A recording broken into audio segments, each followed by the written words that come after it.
Hello, hello, hello. It's Kathy Bedell with Card One. Joy, you would do me a favor, just soak that for me, would you? Sorry, I forgot to wet my cleaning cloth. Okay. Hugs for Love. Have you seen this? I was late to the scoop for this. This was not on my pre-order. As a demonstrator, we always get to pre-order. Do you guys see the deal for demonstrators this month? If you sign up to be a demonstrator, it's a great deal. I'll post a graphic later, but it really is a great deal. So it says Happy Valentine's Day, but this clearly does not need to be Valentine's Day. Life is better with you. How awesome is that? Sending you a big hug. You make me smile. Lots of hugs and kisses. You and I make the best team. That's Larry and I. And then you have these pretty borders and just some beautiful different heart shapes. I kind of really love that right there. It has the punch that goes along with it. And I'm going to say you could use this punch in this orientation as well as this orientation. Don't be afraid to do that. Thank you, Joelle. So let's get going on our first card. This is our first card. It is so simple, so easy to put together, and super easy to cut. So let's get going on this. These are the Free Celebration Purple Adhesive Back Sequins. I don't know if you've seen these in person, but my gosh, they are just, you know Stampin' Up! Sequins. They're so bright and shiny, and most of them are in the purple tones, but there are these whites. They do seem to highlight a little bit of purple, but they're very pretty. Okay, so if you got the kit, you're going to want to take your kit out. If not, grab a piece of thick white, cut it at 8.5 by 5.5, and score it 4 1/4. Your basic card base.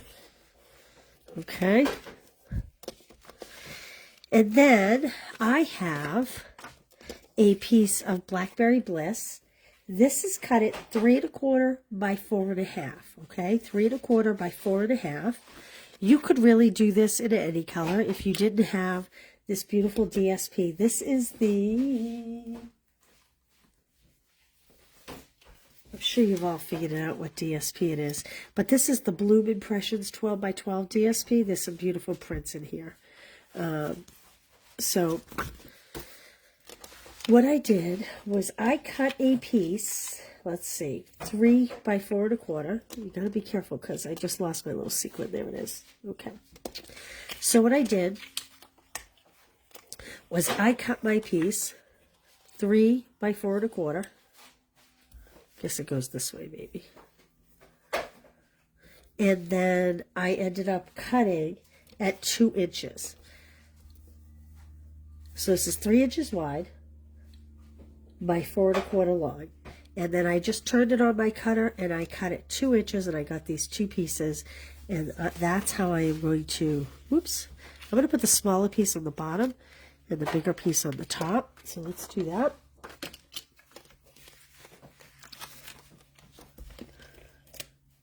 I posted another game. What else did I post? I posted something else too. Oh, someone was asking about YouTube. I've already posted that first video over to YouTube. So if you couldn't see the whole video, you can head over to, hey, Jennifer, nice to see you this morning. Glad you're here. Hey, Lynn, Corinne, Karen. So if you are having trouble on Facebook, you can go watch it on YouTube. And I'll put this one there after as well. Okay, once those are, all I'm doing is looking to line up the seam. I'm going to caution you, and I learned this the hard way. Don't put the liquid green glue or the fine tip glue on the ribbon because you can see it through here, okay? If in doubt, I would use some glue dots if you really want to adhere it. Personally, I don't usually see how this has a greeting over it, so I don't usually adhere it in the front because it's going to stick down with this greeting over it. But if you really wanted to, I would just pick up a few glue dots and adhere it with glue dots. But geez, even those glue dots are kind of showing through.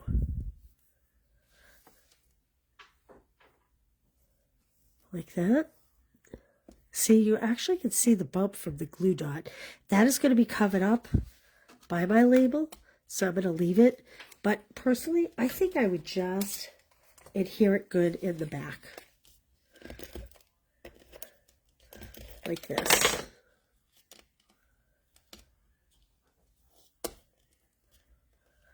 This is the frayed ribbon. I love this ribbon. Kind of reminds me of ripped jeans, which I don't love, actually. Now, I'm actually going to make sure I put a little wet glue on the back, just so that I make sure it adheres well. I'm not putting this up on dimensionals because I'm going to put my label on dimensionals. Like this.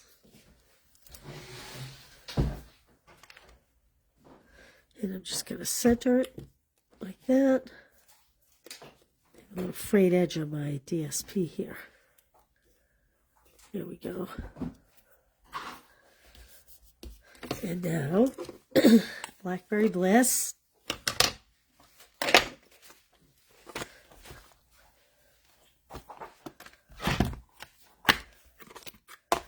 Oh, look at, what a mess. Holy smokers.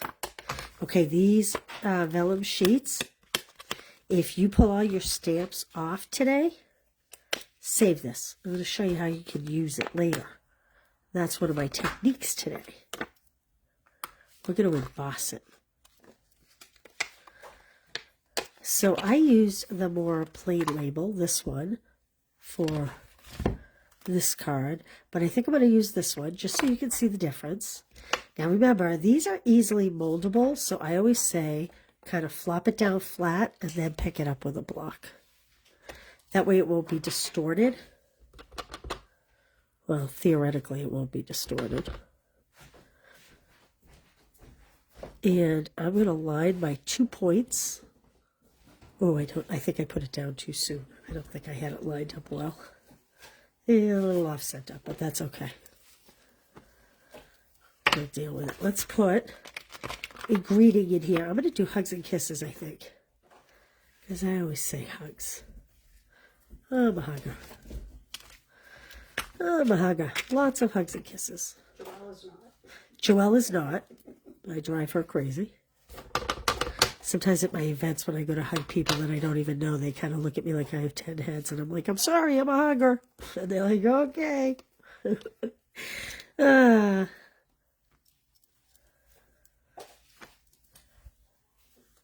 Trying to read comments here. I love the Blackberry Bliss color, but you just don't use it much. You know, Corinne, isn't it funny? I always think of it. Oh, thanks, Karen.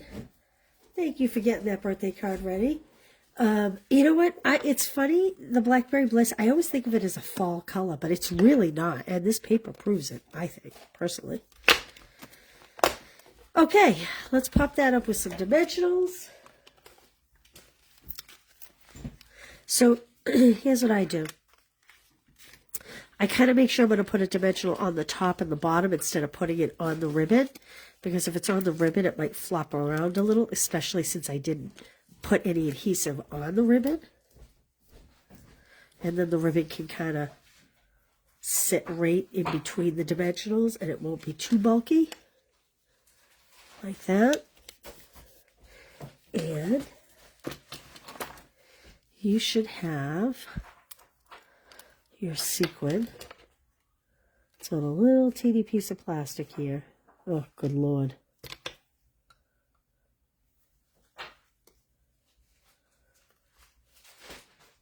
Okay, there we go. I'm just going to put that right there. Here we go. Simple, easy, quick, and you're done. I like cutting the one piece of DSP and then just separating it and flipping it over. It's a nice contrast. It always matches well. There we go. Okay. You think you need a new Blackberry Bliss. So, Nancy, there's a couple things you can do. If you go on my YouTube channel, so sometimes anything with a red, it looks like mold, but it's not. It starts to crystallize if you haven't used it enough. Believe it or not, if you don't use your stamp pads on a regular basis, they will start to crystallize. And it's usually the ones that have red. There's a couple things you can do. Periodically get a bone folder or the back of a spoon and redistribute the ink. or of course use it to stamp with. But I did a video on YouTube that you can look it up. It's on my YouTube channel. And I show how, instead of buying a new one, you can actually run all the ink out of this ink pad and try to refresh it that way. And then just buy the re-inker. Most of us have the re-inkers, and re-ink the pad. The key is you just have to let this pad dry really good.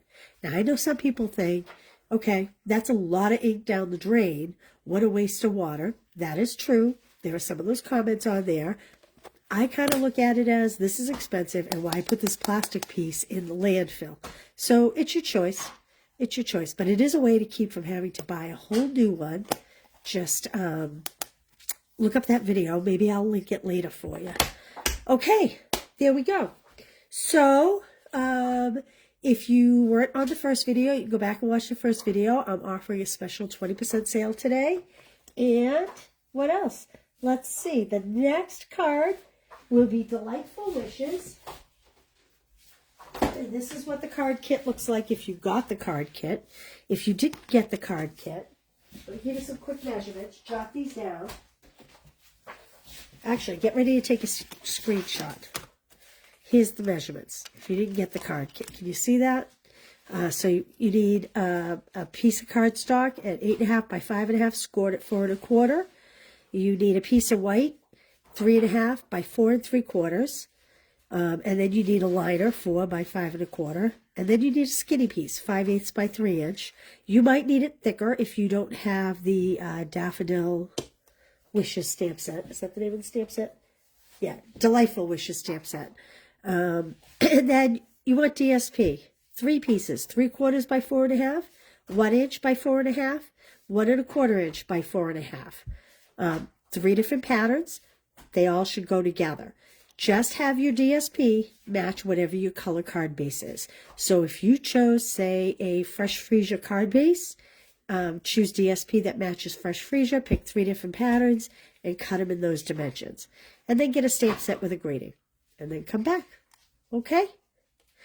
All right, it is a great bundle. It is a great bundle. I'm going to leave this here for 1 second in case you want to take a screenshot. Just in case you want to cut. Okay. So I will see you with this card kit at 12 o'clock, about 15 minutes. Go get a drink, maybe cut some paper, and we'll see you then. Bye, guys. Thanks.